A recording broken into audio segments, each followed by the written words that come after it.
Welcome back to the Whispering Pages Mysteries. Let's continue the Whispering Library with Chapter 4, Officially Unsettling.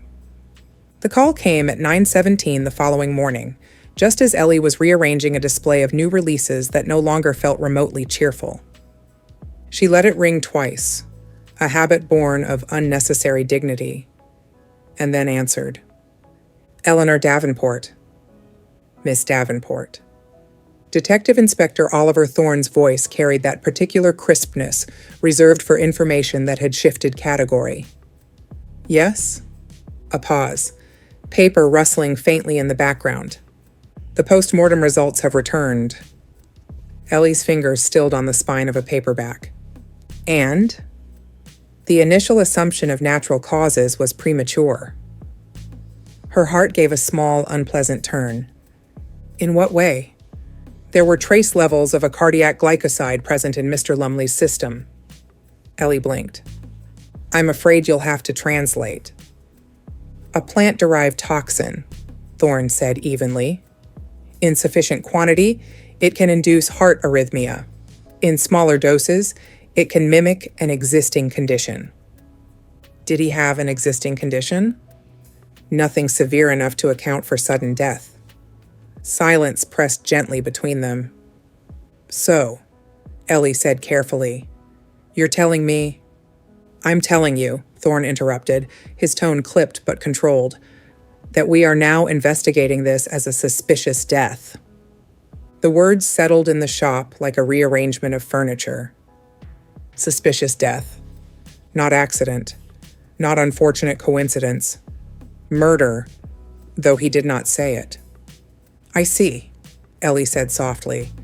There will be formal interviews conducted. He continued. You will be asked to provide a statement regarding the note and the break-in. Again. I assumed as much. Another pause. You mentioned at the wake that Mr. Harrow approached you.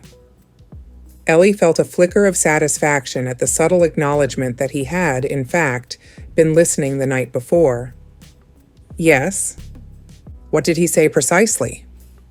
That surprises can be dangerous, and that some things are best left to professionals. She could almost hear Thorne making a small mental notation. Inspector, she said carefully, is this toxin easy to obtain? In certain forms, he replied. Foxglove, for instance, contains it. So do some specialty herbal extracts. Ellie's gaze drifted, unbidden, to the art screen beyond the high street, a modest stretch of maintained lawn and scattered trees that had once been orchard land. Foxglove, garden plants, community spaces. Her mind was already rearranging connections. We'll be in touch, Thorne said. The line clicked dead. Ellie remained standing for a moment, the quiet of the shop folding in around her. Suspicious death. Foxglove, cardiac mimicry. She exhaled slowly and moved toward the counter. The signed copy of Ashes Beneath the Ivy lay where she had left it, its cream cover deceptively composed. For Ellie, who understands that stories are rarely finished when we think they are. She opened it carefully. The dedication page stared back at her. To those who remember the orchard. Her eyes lingered on the final two words. The orchard. Something about the phrasing unsettled her. Not the sentiment. Lumley had never been sentimental. But the specificity. Why orchard? He could have written, to those who remember, which would have been dramatic enough. Instead, he had narrowed it. Ellie closed the book and reached for another copy from the display stack, one that had not been searched quite so aggressively. She flipped to the dedication, to those who remember. She frowned. She checked another. The same. No orchard. The absence hummed faintly in the air. Ellie retrieved a third copy, then a fourth. Everyone read. To those who remember. She stood very still. Then she reopened her signed edition. To those who remember the orchard. The words did not feel decorative now. They felt deliberate. Sam emerged from the back office carrying a clipboard in mild chaos. "Delivery's delayed," he announced, then caught her expression. "What?" Ellie held up the 2 copies. "Read the dedication." He obeyed. First the unsigned copy. "To those who remember." Then the signed one. His brows lifted. "That's different." "Yes." "Printing error?" "Across the entire first run except mine?"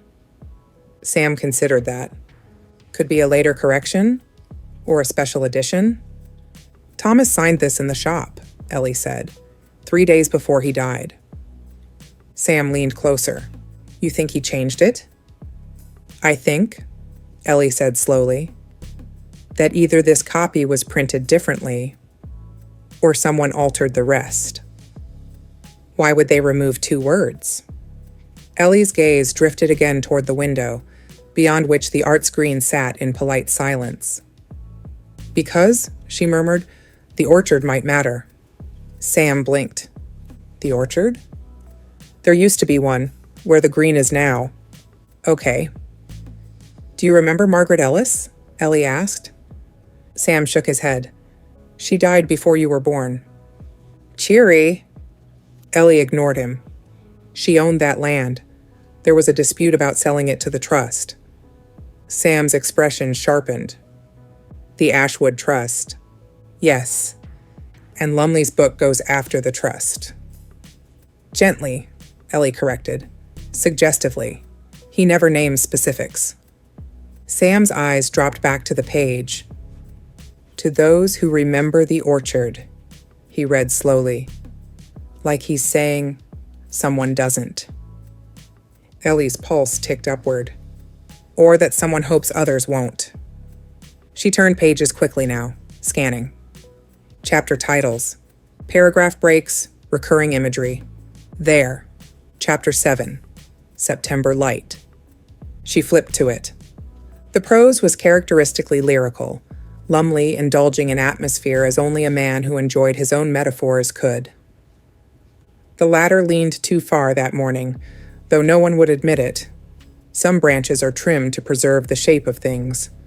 Some fall simply because the ground beneath them has shifted. Ellie felt something settle into place. Ladder. Morning. Ground shifted. It was all there, hidden in plain sight. "Sam," she said quietly, "find me the parish archives index. I want the date Margaret Ellis died." Sam disappeared toward the computer without question. Ellie remained where she was, eyes moving back to the dedication. The orchard. If Lumley had meant to expose the trust directly, he would have done so.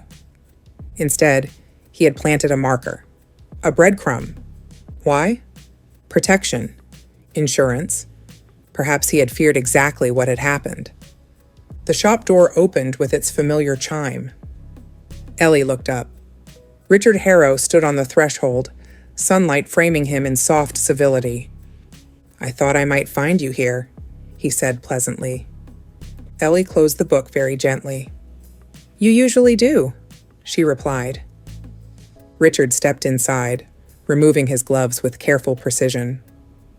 "I hear the police have reclassified Thomas's death," he said. His tone was mild, too mild. "Yes," Ellie said. "A dreadful business." He moved closer to the display table, glancing at the memoirs with faint distaste. "It would be unfortunate," he continued conversationally, "if speculation were to spiral." "Speculation," Ellie said evenly, "tends to follow facts." Richard's smile held. "And facts," he said, "require interpretation." He reached out, touching one of the unsigned copies lightly. "You've done well with these," he observed. "Strong sales?" "They were." He met her gaze then. "And the signed copy?" he asked casually. "Still in your possession?" The question was light. The intention was not. Ellie felt something inside her sharpen. "Yes," she said. Richard's eyes flicked. just once, toward the counter where it lay. Thomas always did enjoy leaving little flourishes, he said.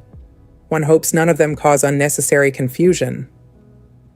Ellie picked up the signed copy and opened it deliberately to the dedication page.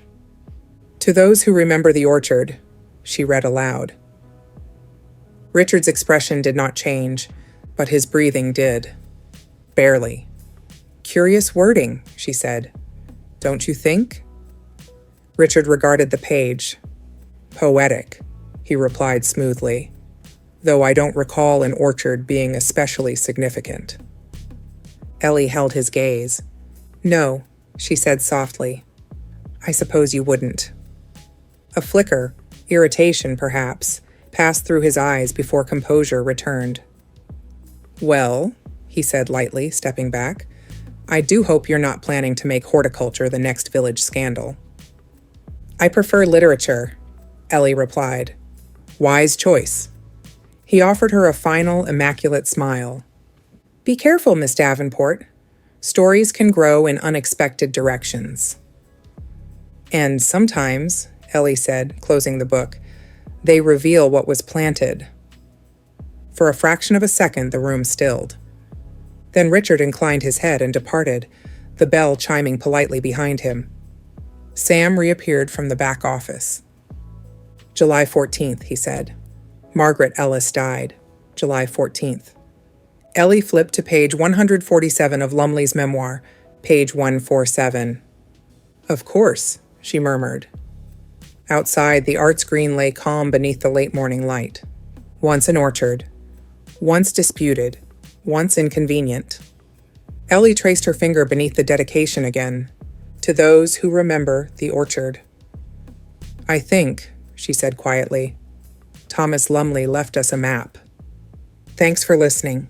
Join me next time for Chapter 5.